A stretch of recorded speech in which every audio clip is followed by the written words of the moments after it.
Hello and welcome to the Sex and Healing podcast. My name is Erin Kyna. I'm your host, and thank you so much for joining me on this wild ride through all the realms of sex and healing. Today we have a very special friend of mine who's a real friend, not just an internet friend, although they're real too. We have Dr. Gertrud, and I don't think I've ever called you Dr. Gertrud. No, I'm actually surprised. Yes. It does sound strange coming out of my mouth, but Gertrud is the creator and founder of a new app called Maeve. So I'm super excited for us to dive a little bit more into who Gertrud is, what she's creating and why. And I am probably going to cry because what she's creating is so meaningful. I'm definitely going to cry. Okay. I'll cry with you. Okay, great. Because today is a special day and we'll talk about that too. But the first question I have for you, if you know, do you know what your sun, moon, and rising signs are in astrology? I am a Leo. Is that the sun? Probably. I'm not very knowledgeable in that. And I know that my ascendant, is that the rising one? Probably. Yes. Is Capricorn, I think. No. Yes. I'm not the best. I've read your chart now. Yeah. I remember I've read your chart. Yeah. We were talking about all that Capricorn energy. Yeah. Yeah, it is Capricorn. Yeah. The CEO, which makes so much sense. All right. Well, do you want to tell us a little bit about yourself? Why are you Dr. Gertrud? Who is Dr. Gertrud? My whole life I've just been obsessed with health. Grew up in a family like that too, but it was very classical science and it needed to be very strict. And I studied pharmacy. I did a PhD in pharmacy and I loved it up until a point that I realized there's more to it. So I went to the other side of the pendulum and dove into all the alternative medicine, Chinese medicine, Ayurveda, yoga, to end up in the middle. And now I like to combine those two because there's value of both. And it's just a nice holistic approach to have and I think that is my strength, I'm a researcher by nature. And my strength is to cut the bullshit from the valuable and to guide people there. You're definitely a no bullshit kind of woman. I can't handle that.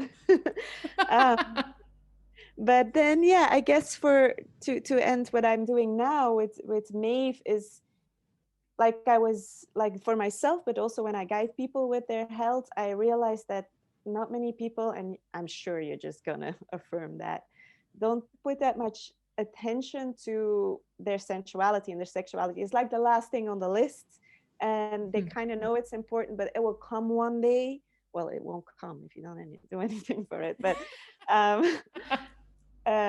in the end, that's at some point I was like, oh, well, we don't really have a tool to practice or to explore. We talk a lot about it in some channels, but it's still a little bit one-sided here and there. I mean, there's beautiful efforts being done everywhere, but I felt that something was missing. And with Maeve, I felt like I could create something for that. So it's I'll explain what it is then. Please. I want everyone to know. It's an app which offers, it's very pretty, so that's good to begin with. Priority. So it doesn't feel icky at all, but it offers a platform for audio only for you to, it's a guided masturbation app. That's the short sentence, but it's so much more than that because there's stories, sounds, there's guided sessions from all kinds of intensity. So it doesn't matter how experienced you are or if you have kinks or anything can go on there, and it will grow forever and ever because we add content every week. So I'm excited myself to learn and to see what's happening because I'm not creating the content. I'm just offering. I'm being the vessel, as you told me yesterday. Yes, exactly. And actually, that is a little road I want to explore about how you came to be the creator of Maeve and how it has its own consciousness. But just from what you've shared so far, it was our mutual friend Megan that told me about your app, and I remember sitting at the cafe and she said, oh, my friend's making this app, but you know, rather than guided meditations, it's actually guided masturbations. And I was like, oh my God, that's so good. And every single person that I've ever shared this with since then has exactly the same response. And I get goosebumps as I say it. It is such a powerful tool for feminine sexuality, because we know that feminine sexuality is not simple, that it's not a matter of, okay, we're going to have sex now and I'm turned on. It's often a slow build up of sexual energy and desire and anticipation and longing. And for most women, the problem with their sexuality lies in being in their head too much and not feeling confident in their body, or not feeling safe with their lover, or not knowing what they want and not knowing how to ask, and blah, blah, blah. And it turns out that the mind is the biggest tool. It's the biggest sex organ we have. And so if your mind isn't in the game, your body's not in the game. And you turn on our mind and our body follows. So to know that there is this tool for us to learn and to receive without the ickiness, like you said, of perhaps using porn or a typical method like that of being turned on.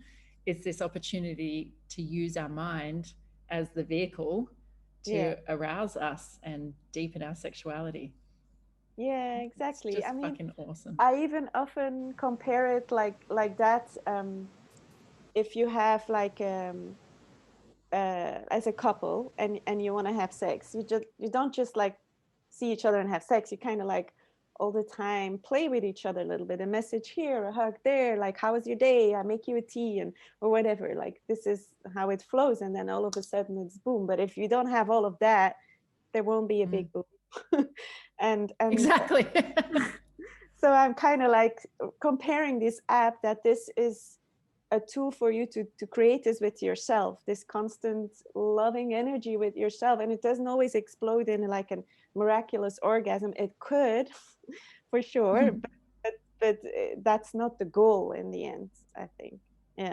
Yeah, absolutely. And as you know, I teach a course about sexuality for women, and one of the things I talk about is like stoking the fire and keeping the pot of water simmering at all times, because if we have to go from stone cold pot of water to get to that boiling point, it can take a long time. And the majority of women who haven't yet explored their sexuality in a conscious way, or aren't with partners who have explored their sexuality in a conscious way, the number one complaint is like their partner needs to slow down, take it a bit slower. They need more time to start to build up.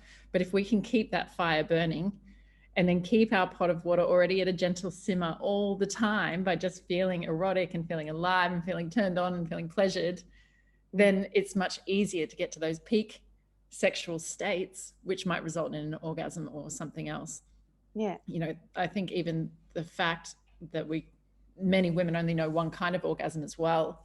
They only know the clitoral orgasm, and it can be shallow and it can be quick, and they don't really understand that their entire body has the capacity to feel pleasure. Their skin, their nipples, their cervix, their anus, like there's so many points of pleasure. Their feet, their hands, their mouth, their neck, their ears. Like, you know, there's even those people who've had injuries who perhaps can't use their sexual organs but can learn to orgasm through their ears. Like, you can reprogram the mind and all these pleasure centers. So like the body has all this orgasmic potential, but we have to learn how to use it, and we have to learn how to activate it. And it's not just a case of like, boom, I'm turned on, now I'm gonna have sex. You know, that's the typical way. Sadly, it's like, yeah, we've been together a while, I'll suck you off, you go down on me, we'll do a bit of this, we'll finish with doggy, we're done. Like, how do you want to come? Okay, you come that way. Have you come now? Okay, I'll come now.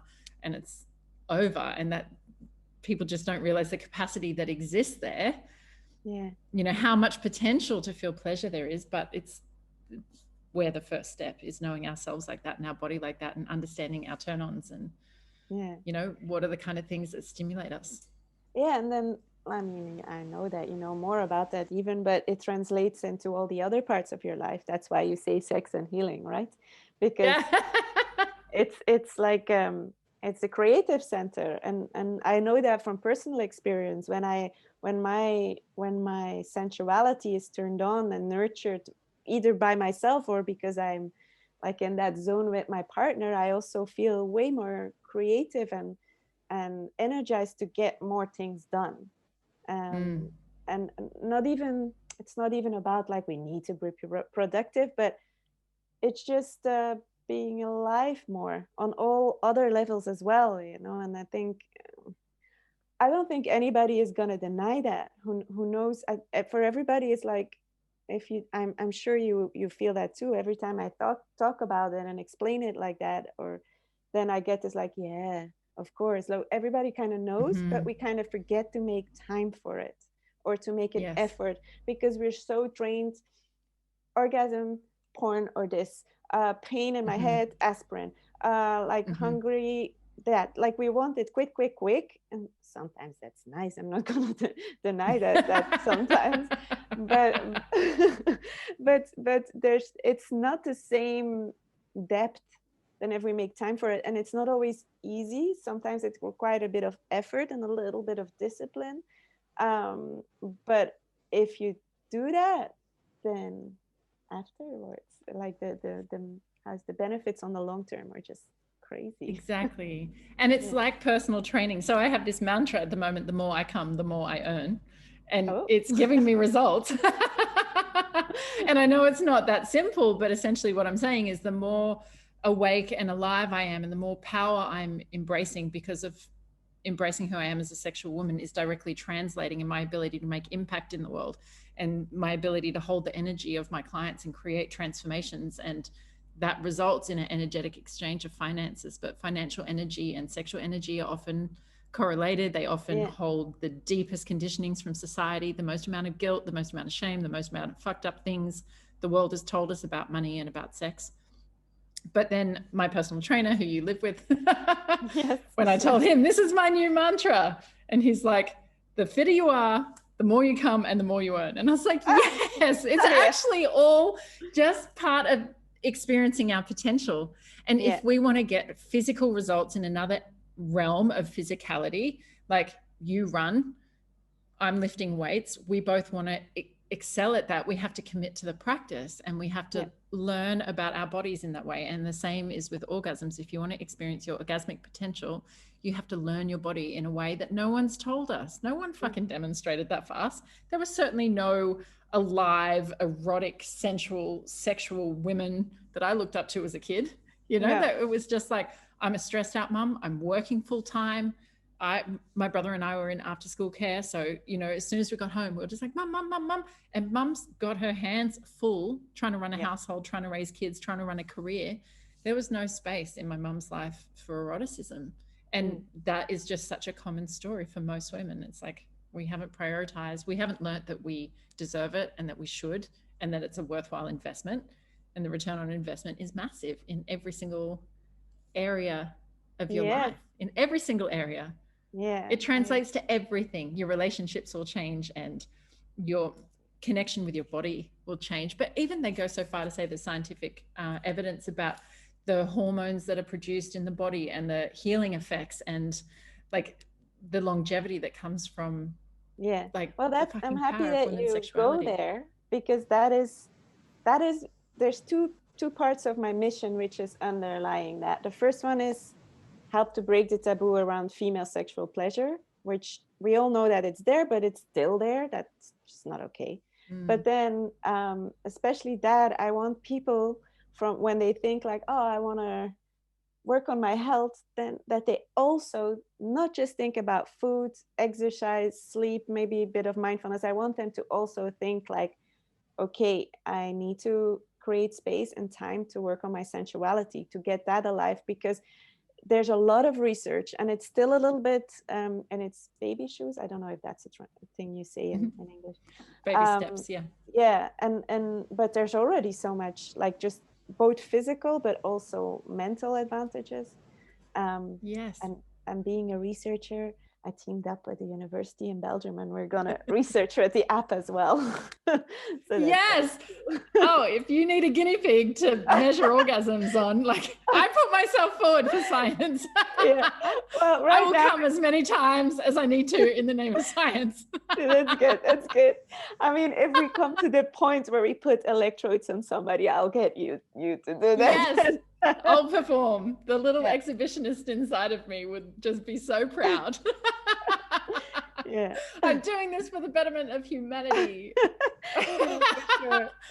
But you know, when my clients message me to say, oh my God, I had a new type of orgasm, or oh my God, I had 3 orgasms in a row, when that is an experience that they haven't had before, or when they try something new, nothing brings me more joy than to get messages like that from women who are discovering the potential of their body.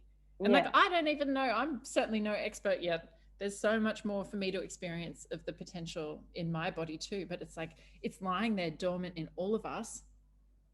Every single woman has the potential to experience orgasm. Yeah. And yet there's statistics that I've read that are anywhere between 30 and 60% of women never have. Yeah.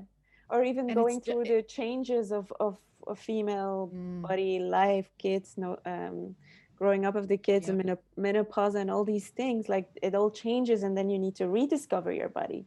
So, Yep, or exactly. maybe some illnesses as well. Like, I think then my ultimate goal is to work together with people who create audios for specific categories is an annoying word, but for people for women in certain situations, so they can also amazing. connect with that, you know. Yes, because Yeah. I just recorded a meditation the other day to give on my website, for joining my newsletter list, and it's a self-worship meditation. And as I was recording it, I was thinking, oh, this is so ableist, or whatever. It was so presumed that you have full functioning body. You know, it didn't address the fact that some women have had their breasts removed. It didn't address the fact that some people might not have full functioning, or not have all of their limbs, or like whatever kind of experience they're having in their physical body, and what that means for someone's identity, sexual identity, and what the world would perceive of those people because of their bodies. And they're equally as entitled to pleasure.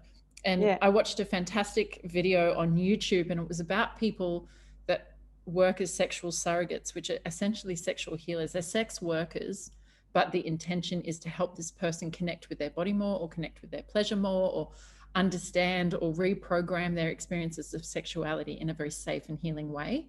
And so they were dealing with people who were wheelchair bound, who had conditions from birth that prevented them from being able to use their body. And then you think, here is this person's mind and consciousness and heart that's growing at the same rate yours and mine is, but they don't have a body in which they can touch themselves, or that they could touch someone else, or that anyone was touching them. And so this service had started in particular to take sexual surrogates to allow these people to feel connection, and to teach them about their body, in the hope that one day they will be able to attract a sexual partner, or to share sexuality with someone outside of that context. So it is amazing how much, isn't it? It just warms my freaking heart. The people who, from the goodness of their heart, wish to serve in that way, wish to take their, you know, as sex educators or body workers, or whatever their background is, to take that to the people who can't access sexuality as easily. That's and amazing. It's not just a matter of the body, because also people's mind prevents them from accessing sexuality easily. So certain cultures, even people that were raised or have spent time in Australia, which is a first world country and quite progressive, there's people who've been raised with cultural influences that have prevented them from accessing sexual education. So whether there's a religious expectation to not have sex before marriage, or there's arranged marriages and only one partner, and you know, there's taboo around discussing these things. And like, on a mental level, these people have blockages to being able to access and unlock the potential in their body, or healthy sources of sex education. So essentially, you're a sex educator too now, Dr. Gertrud. Well, I like to, how do you say, like we can come back to the vessel part. Yes, I know, that's coming. Yeah, because I am definitely not a sexual expert, or an expert on sexuality. I mean, I've definitely did my own work, and still lots to be learned, but I definitely went through big chunks already, which obviously gives me a bit of insight. But my goal with Maeve was more to channel other experts from all kinds of fields. So that's why there's so many different writers. I have like more the creative writers who write the stories from all kinds of backgrounds, like also all kinds of different cultures around the world. But then also sex therapists or relationship therapists, or I mean, I know that you're gonna write some stuff as well. There are going to be hundreds of thousands of women and men and gender non-specific people coming to the sound of my voice. And Gertrude, that will be a great achievement in my life, to know how many orgasms are happening around the world to the sound of my voice in their ears. Yes, I like that. I love it. I love it. So yeah, I guess I really see it as I mean, I'm providing a platform for other people to channel their wisdom to those who need or want to listen to it. And that's also why, because there's this big variety, that will continue to grow, because right now it's still at a smaller level, because I'm a single entrepreneur woman or whatever. But it will grow, and then the intention is for it to cater for everyone, like I just said, not just women through all stages of life, or maybe all stages of abilities or disabilities, but also all genders, all sexualities. But for that, I need it to grow and have way more people on board, because I only know what I know. So that's not enough, but the platform's there. Yeah, I love it. And I love that, we can talk about that vessel thing in just a moment, but everyone does bring their own unique wisdom. And I love that you just work out while listening and editing the audios in your ears, and you're just listening to these sexy sounds all the time. I do. Like a constant stream of sexy things going on in your ears while you go about your day and go for a run down to the beach. It makes me feel like, while I analyze it and work at it, there's these moments that I'm like, oh my God, I can't believe that I created this as a job for me. Exactly. It's just so amazing. But I also love that even if you're identifying with being the vessel of this platform for which other people's wisdom and knowledge and creativity and sexual experiences can reach far more people, as that platform, you're still a filter. Your consciousness and your intention is what creates that. And your intention is so beautiful and so pure. And I know that you've been so mindful about the kind of language that people put in their stories, and to ensure that there's no carried on shame or prejudices or racism or sexism. It gives me goosebumps, actually. It's like you're helping to educate just through that alone, by holding that very sex positive intention for anything that comes through your app. And it won't be a place where any of those old things that have damaged us in the past by, not being sex positive for whatever reason, you're the filter for that. that is that's true. Filter is a better word. I always say policing, but I'm gonna change it to filter. I am sexually policing all these sexy audios while running to the beach today. I am the sex police. I know that's a bit silly, I guess, but it's true. Like for me, it's and I know that we're on the same wavelength when it comes to that. Like, it's not about toning it down in terms of explicitity. Sometimes it's really explicit, and it's very get a little bit dirty, and I like that, and people like that. Those are the ones who are being listened to the most. Yeah. That's great. I'm so that's already glad. I got like I mean, everything is still at its initial stages, but I had the most subscriptions after I uploaded a kinky one. So I know. I know you, Erin. I know. So it's for me, like, it's not about softening it. It's about keeping it healthy. That's all there is to it. It might be like it's a little bit like how you describe how you use the word whore. How people are like sometimes offended or a little bit shocked by it.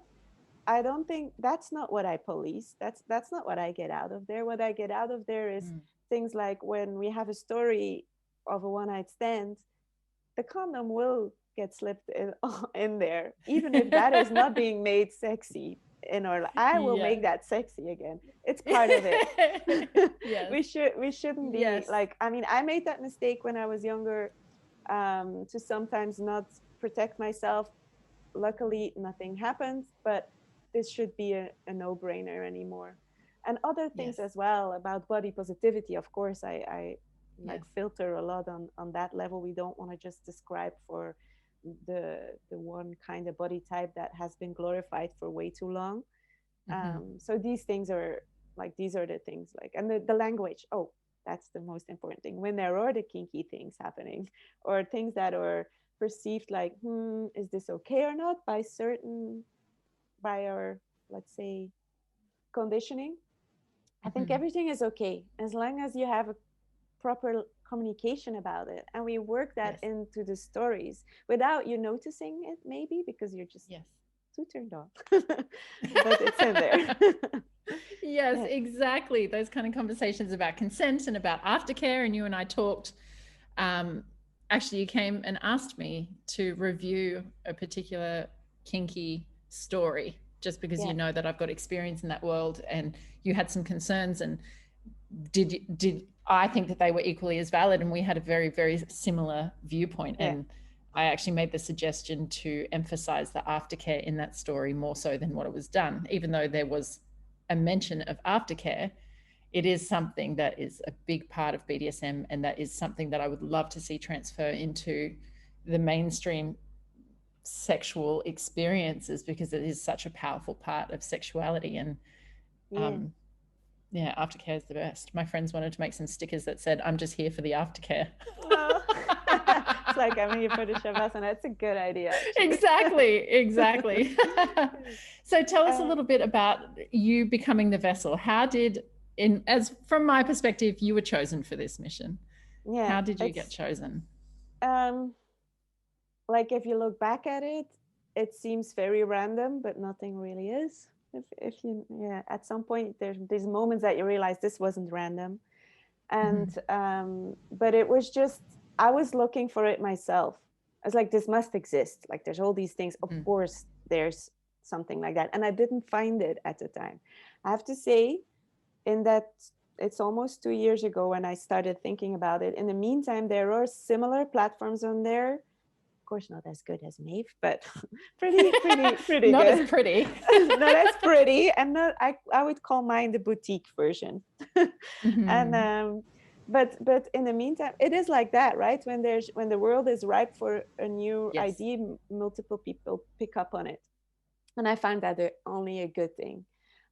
So I was looking it for myself, and then I realized it wasn't there, and then for a few months I was like collecting information. Should I do this? Should I not do this? Can I afford this?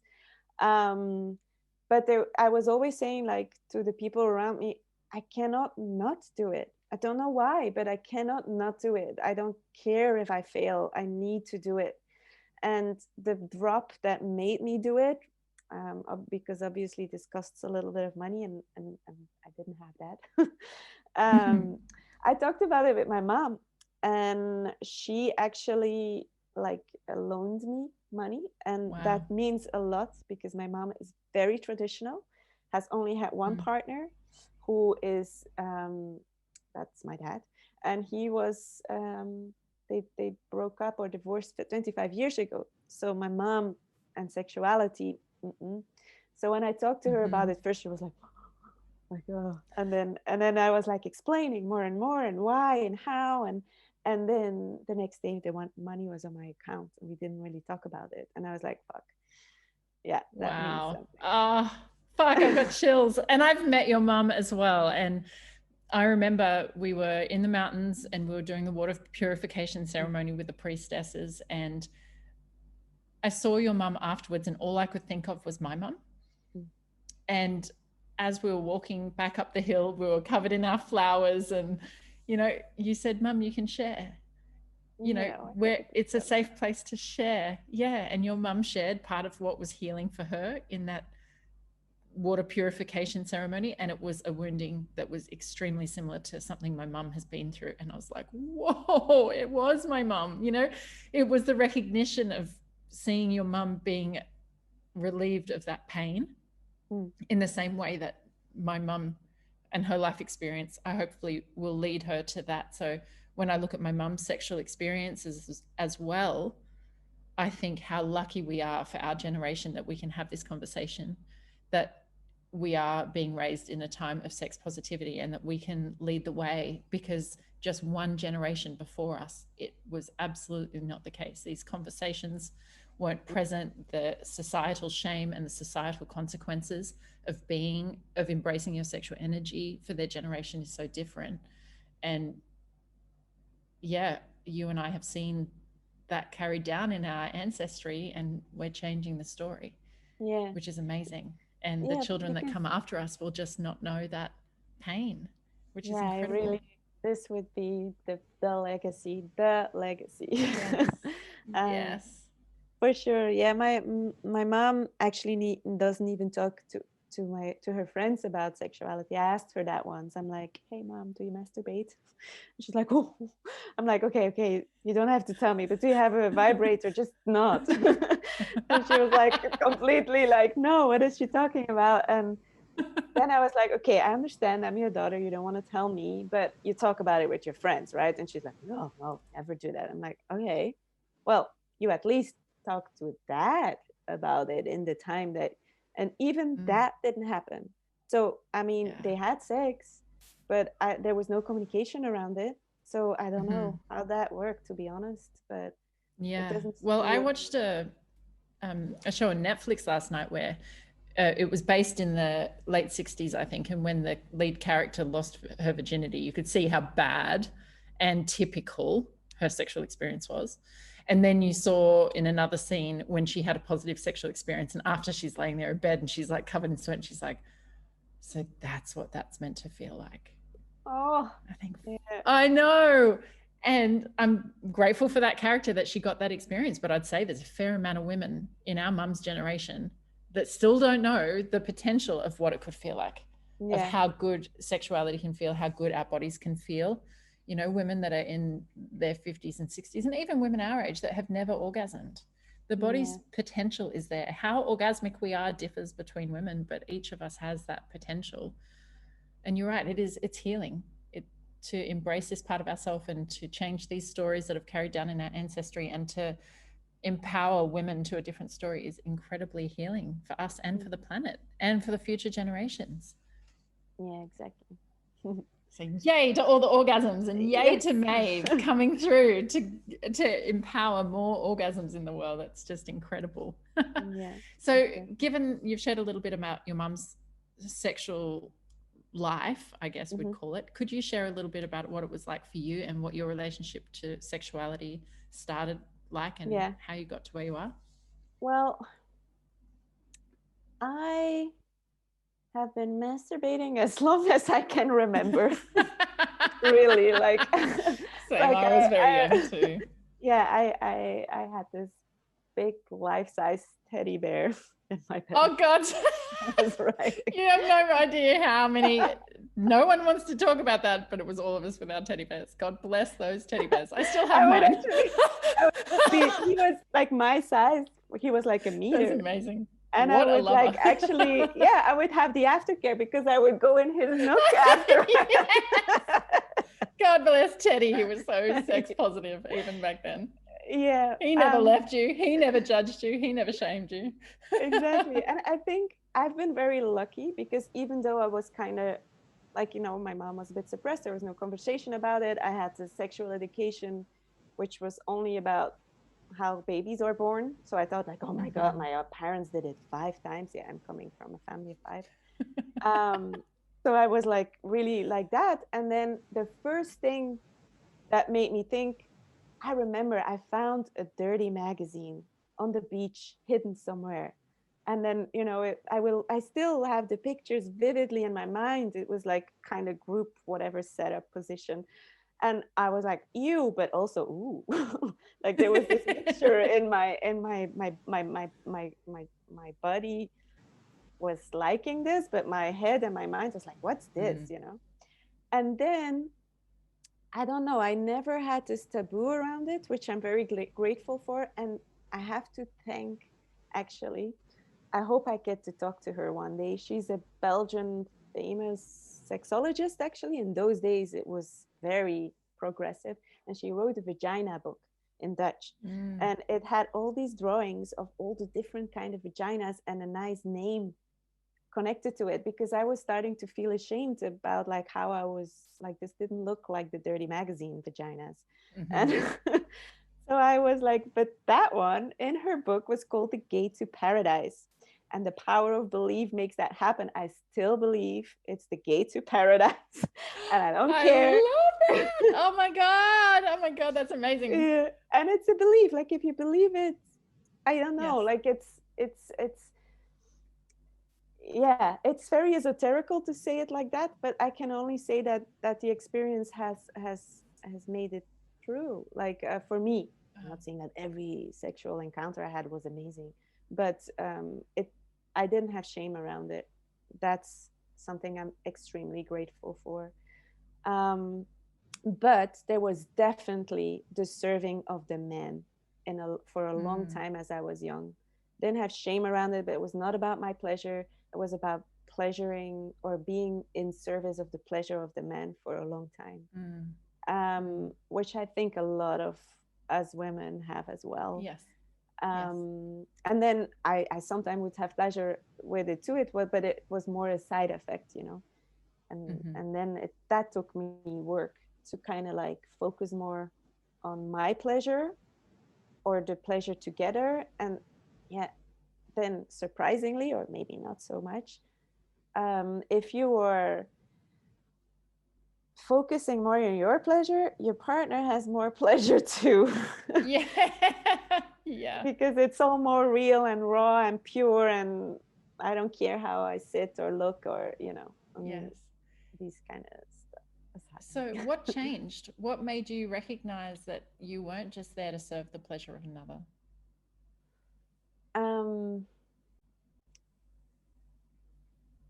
I've been always very outspoken about it. Everybody and everyone who didn't want to hear it heard it too. So I think it's not a specific moment that happened. It's been more of the acceptance of my own body and my own being. I mean, I struggled with an eating disorder and all these things as well. And while going through that, like accepting, because it's not just a body image, but anyway, that's another story. But going through the accepting of my body and liking it the way it is also makes you want to pleasure it the way it is. And then maybe masturbating more in a different way, starting to masturbate without thinking about previous images, without watching porn, just like kind of masturbating by touching and just touching, just nothing else. Like it's hard though. I still find it hard, to be honest, to not get my mind, I mean, not even to go in a fantasy, which is also fine, but like trying not to do that, found that hard. But if it works, that is hard. Yeah. Yeah, because I would encourage most women to use fantasy, you know, to use the mind as a sex organ and to explore those things that maybe will never come into fruition in the real life. Just because you have a fantasy of like consensual non-consent is what we would call it in the kink world, which would be acting out a rape fantasy or an abduction fantasy or some resistance to say no, and that person still wants you, is the number one fantasy for women. That doesn't mean that the people who fantasize about this thing actually want to be raped. Yeah. You know, but it's a symbol and a concept for being highly desired most of the time. And so, you know, I encourage people, yes, use those fantasies that are probably shrouded in shame and confusion, and we don't like that we think those things, but actually it's okay, because it's just a mental exploration that helps unlock your body. Doesn't mean anything about who you are as a person. Doesn't mean that you then must go and experience it, or all these other things that stop people even accessing fantasy. It's like you can just bring those walls down and let your mind wander, which is essentially what your app will do for people, is take their mind to places that maybe they haven't thought of on their own, or take them into experiences that maybe they don't want to experience in the flesh, but it's still, there's eroticism held inside them by using the mind. So that's incredible that you can come without using your mind and just your body. well, let's not glorify that too much. It happened like I can count it on one hand. You just jumped then at no, Erin, let me get clear. I mean, when it happened, it was fun. I'm not going to say it was the best thing ever. It was good. It was it's kind of more of a meditative experience, but it's I'm definitely not like gonna say like I know how to do that. No, for sure not. Yeah, but well, to come back to working out the fantasies, that's also why on the app where we focus on the different kind of kinks in a way, or kinks or other kind of stories, both from a story perspective where you're just more like listening to how another person is perceiving that, or you can imagine yourself in that position, but also in a more guided way that is more like really like a guided masturbation. But on top of that, there are sessions on there for couples to be guided in how to approach each other differently. And that could be very soft, like more approached as a foreplay, but it could also be very explicit as well.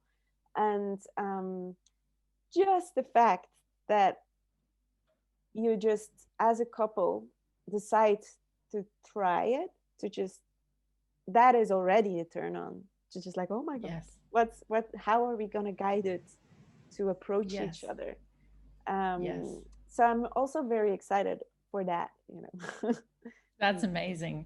Yeah, what you said before, I think you're very blessed to have had the life experience that you have, where your sexuality, although it wasn't fostered or nurtured in the most positive way, you also didn't have a lot of negativity to overcome, or trauma or anything like that. And it allowed your natural curiosity and your natural sexual expression to go and find itself in the world and to explore and to try new things. And I think that is the nature of sexuality. It's inherently curious. We do want to try the new things, and we do want to try that new person and like kiss that person and see what they taste like and see what that person's body feels like. And like, it's kind of turning me on a little bit just thinking about it, to be honest. I could really go a call it a pash in Australia. I know a lot of other people don't call it that, but a passionate kiss. I was just like, oh, I could really go a long, hard, hot kiss with a stranger right now. It's like that, you know. And the thing I love about kink is that it is taboo. It's inherently taboo, and that's half of the attraction. If everyone was kinky and it was mainstream, it was everywhere, it wouldn't have that same thing, which is like, I'm accepting the forbidden. And that is one of the cornerstones of eroticism, actually, is like there's anticipation and longing and desire and uncertainty, and like all of these elements start to fuel that fire for us. I'm excited for new couples, and especially to do it in a guided way where the pressure is off, that you don't have to be the leader and you don't have to be the experienced one, but actually we can just give this a try and explore this as a game and see what's there for us, see if there's eroticism and desire there. Yeah, exactly. And I've there's a few on there already, and I'm kind of liking them. So I'm really happy with them. What I wanted to pick back on, because you said about my own story about sexuality, what I had one traumatic experience, actually. Oh, I remember that. And it's interesting, actually, now that you said it. I'm like, oh, I didn't even think about it, because I have also been blessed to be able to make it a memory but not a trauma, because of a very good therapist. But I was sexually assaulted, and like the way, if I say it, it doesn't even feel that it actually happened, because she made it with NLP such a big cut. Because so I would definitely encourage people to explore that path when they are having issues with that. But it didn't really interfere with just for 1 week. It interfered only for 1 week with my flow there, I would say. And that's only because of that therapist. I mean, that was amazing, actually. It was an amazing story. I remember you sharing that with me, actually. And I found it very empowering, if you don't mind me sharing. We were talking about the nervous system and the flight, fight, or freeze response. And you and I both identified that we have a freeze response. And that can be very hard as a woman or as anyone that's experienced a sexual assault in any form or any kind of sexual breach, to not respond in a way that was protective of ourselves. Because I've done exactly the same thing. I've just frozen and tolerated something, and like the brain just switches off. And you know, there's I a lot was of somewhere else. I was like, I was afterwards. I'm like, I cannot believe I didn't scream, I didn't run, I didn't even do anything. I was just like a sack of potatoes. And I was in my mind, I don't know where I went, but I wasn't there. And if not, somebody else wouldn't have fought him off, it could have been much worse. And since then, like I don't have the trauma anymore, but I still have I hope that I cultivated enough tools, if and this, like, let's touch the wood, that it would never happen to me again. But if it would, that I would react differently. I mean, I fight now. You do boxing. And I hope that I would, like, or not even just that, but that I don't want to freeze again. That was. And I think this is part of sex education and sex positivity, is to have language. Like, basically what happens in those moments is that the nervous system is responding to a threat, and the brain functions differently, the body's functioning differently, and we don't have a neural pathway yet for how to act in that moment. But if we can empower ourselves with language and maybe with self-defense or whatever it might be, so that in that moment there's already a neural pathway that your brain might be able to access to do something differently. Because I did exactly the same. I see it in many circumstances in my life, actually, that freeze response goes off. And then in hindsight, I think, oh my God, there were 5 different things I could have done then. And I didn't do any of them, but I'd never been in that situation. And so then through that experience, you can turn it around, you can do the healing, you can get the therapy that's necessary. And then you can also look at that and say, okay, now I'm equipped better for next time. And I know what I could say, and I know how I could act differently, and I know how I could potentially divert the course of action there. And empower others with it too. You know, like I think the languaging, and having the words to use to assert ourselves and our boundaries is absolutely necessary. Like, I know in your personal circumstance, there wasn't an opportunity for you to assert a boundary. You weren't having a conversation with someone before this happened. So it's not applicable to everyone. But in many cases, we start to feel uncomfortable, we start to feel breached, and already that freeze response is going off and we're not saying anything. And then that can progress to something else that feels abusive or results in an assault or a trauma. So having the language to know how to assert ourselves, and having those consent conversations. You know, you said something before, I think, or it might have been on the earlier interview I recorded today. It's like, we weren't taught about consent. No one told us to ask. It was essentially like, someone will start touching your body, or you're at a party, a school, you know, on the weekend at high school, and someone slips their hand down your skirt at a party. You know, you're just talking to someone, they just put their hand down your skirt, and then you have to pull away. It's like, that was the consent conversation. I'll just approach her or him until they say stop. Whereas now you wouldn't dream of putting your hand down someone's skirt. That's true. I didn't really think about that like that yet. You know, in kink, we'd have a very explicit conversation about your wants and desires, but even just in the general mainstream world, there's ways of having very sexy, very subtle conversations to negotiate what you want and what your boundaries are and what you'd like to try. And I also think so much of it is contextual. There's things that I will do sexually with certain partners or in certain times that really wouldn't be okay in another time or with another partner. And that we have the liberty to choose that just because we've done something once or we're open to it doesn't mean it. Or our sexual life is so fluid and dynamic, you know, and I think it's not because you're into something then that happens for forever. Like for me, in my experience, especially within my open relationship, that I like some things are really hot sometimes, and then other times no. And there's no exact reason for why. It's just it just is. And if there's no proper communication about it, this can be very painful. I had a previous relationship which was also open, but that wasn't really, because there was no communication. And then it's like, yeah, but we agreed to it. And then okay, then I don't have to, like, I cannot express my emotions around it, because there was something we said in like months ago. And I just like, whatever. But yeah, so that fluidity, there's times that I just want to have like a cozy nurturing, and then there's other times we're just going to go out there and explore and do, I don't know, God knows what. Or goddess knows what. Yes, let's get kinky.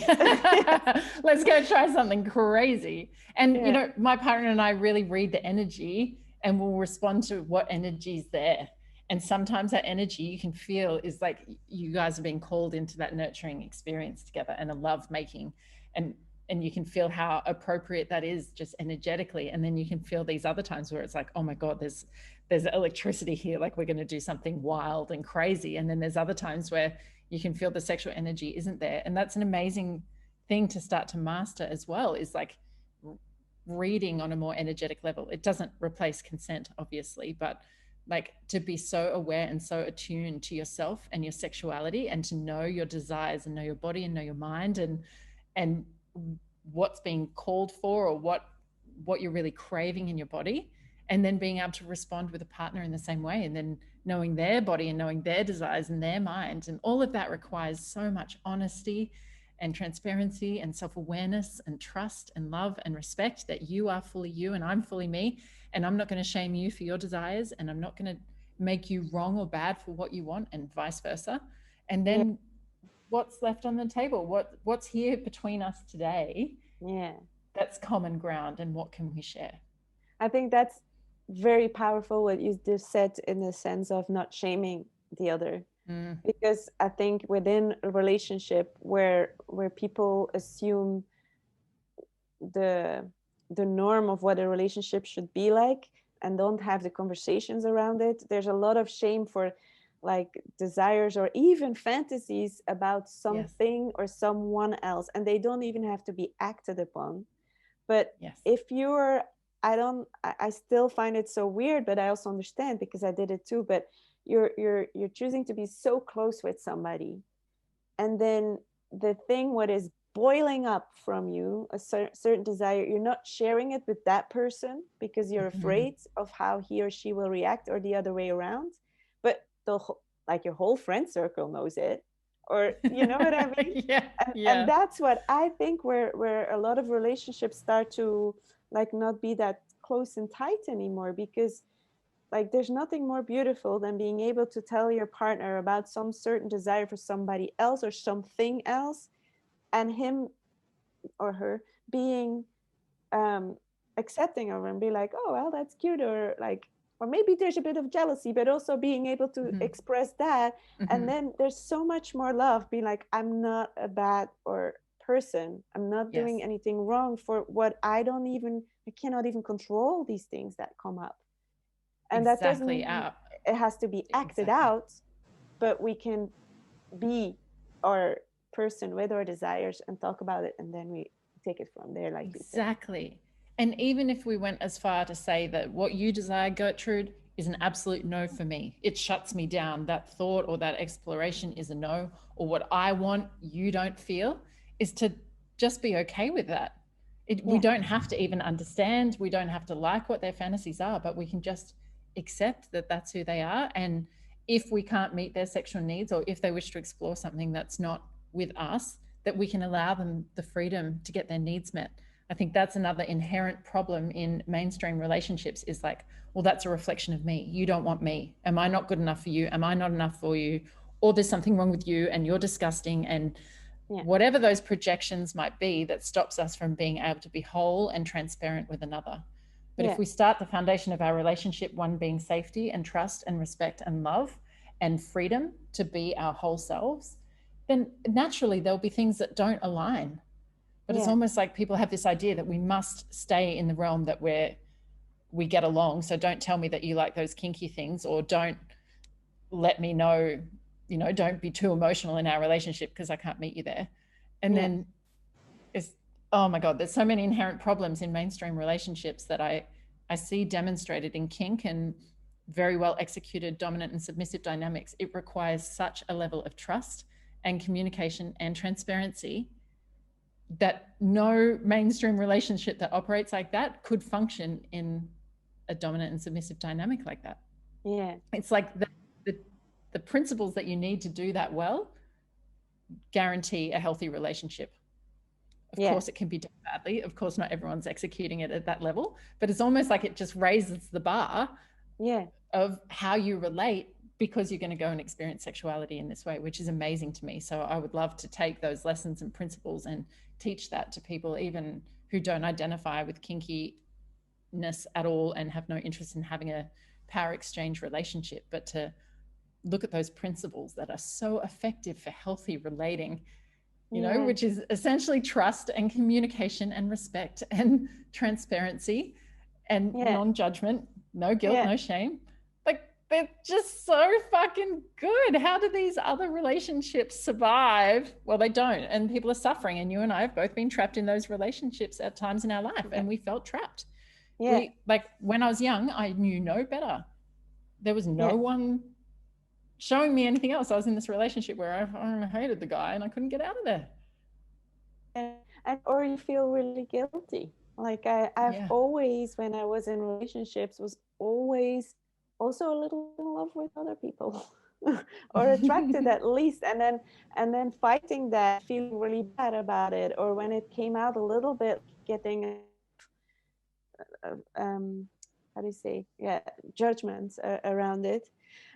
But the only thing what I still want to say to that, it's not that I'm like a promoter of open relationship or anything like that. I think there's beauty in monogamy as well.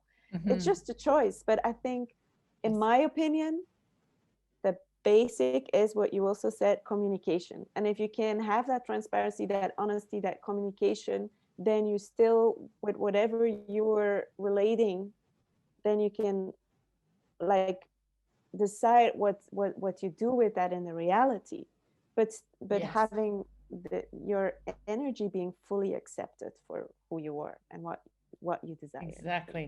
Exactly. It's just the principle at the core of a relationship. The external expression of the relationship can be anything for anyone, whatever's right for you at that time. I've been monogamous in my life and that has been 100% right for me. I've been monogamous in my life and that's been 100% wrong for me. You know, like, it doesn't actually matter about the external expression, but at the core that we're truthful about who we are and we love and accept ourselves enough, and that we get to share that with someone else who also loves and respects us enough to recognize our differences and accept and make space for whoever we are and whoever we're becoming. Because I think that evolution naturally happens in life, but we can be in this relationship that was kind of built on an old version of ourselves, and it doesn't have space to then grow and evolve and explore, and then we hold ourselves back from that as well. So no doubt we're going to have another podcast episode where we'll dive lots into open relationships. We've fantasized about these conversations for a long time, but the time is here and we're finally doing it. So thank you so much. How, particularly from the perspective of sharing Maeve with the world, how can people find more? The website is withmaeve.com. And since today, you also have the web registration, but it's also already on iOS in the Apple Store. They can also find it, Maeve Audios, and you can download it for free and listen to 3 sessions during 5 days, and then you can decide if it's something for you, but I'll say yes. That is amazing. It's amazing. I'll make sure all the links are there for people to access it. But yes, today is a special day for Maeve, because finally we've been in this building phase and today's a release day. So I'm fucking proud of you. I didn't cry, believe it or not, but you know the love that I have in my heart for you, and you know the faith, the utter faith that I have in you and what you're here to bring to the world, and the difference this is going to make for so many people. So on behalf of all the people whose lives you're going to touch, and all those fucking orgasms you're going to unlock, and all that pleasure you're going to bring, and all the freedom and liberation that people will experience, I'm just giving you the biggest thank you for acting on the call, for listening and your creating support it, has and to your been mum. amazing. Yeah, bless your mum. Yeah, well, yeah, Well, yeah, thank you I so believed much. in it the second I heard Gertrude. There's just no doubt in my Yeah, mind of what this means for the world. So well done. cool. Thank you. All right. I love you. And thank Love you so you. much. Bye bye.